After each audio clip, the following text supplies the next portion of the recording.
Hello everybody. So in today's video, I'm going to tell you about what I write in my journal. In my last video, which was about what I learned from 13 years of journaling, I've told you that I would make another video, and this video is for that, where I'll be discussing with you what exactly I write in my journal. So all the subheadings.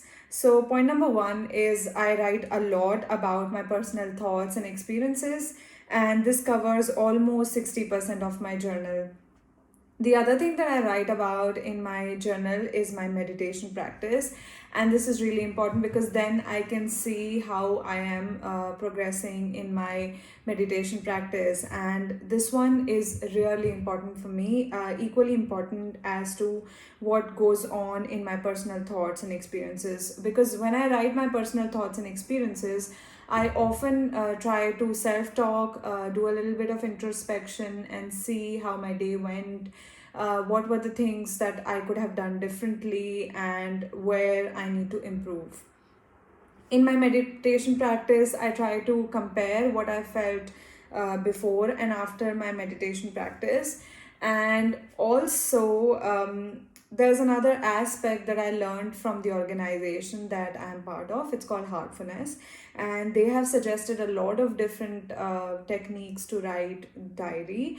One aspect that has been discussed there is about writing about your physical, emotional, mental, and spiritual state before and after meditation, and also if you want to write about during meditation. So this is one of the very important aspect of journaling that has helped me a lot.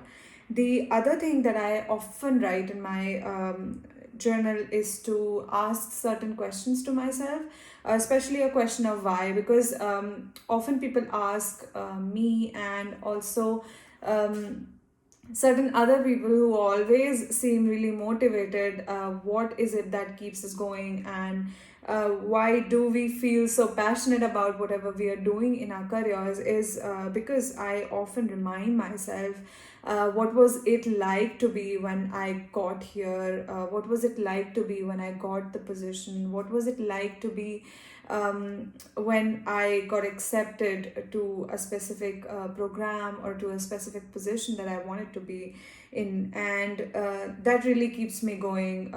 So the question of why, and that is very important to write, because once I write, then only I think about it and then try to remind myself. And then this also connects to gratitude journaling. So I write 3 things that I'm grateful for and why. As I told in the previous video, that this really shifts your negative thinking to the positive one. And the other thing that I often write about is visualization, vision. So, how I see myself in the next 1 year, 6 months, 3 months, also in the next 5 years, 10 years. All right. And other thing that I write in my diary is about my routine, because often I do have a very strict routine that I follow, try to follow for myself, but there are days when I don't follow it at all, and just sometimes waste a lot of time. So whenever I write it explicitly in my journal, I sort of remind myself that okay, I have to follow this, and it's for my betterment, for my improvement.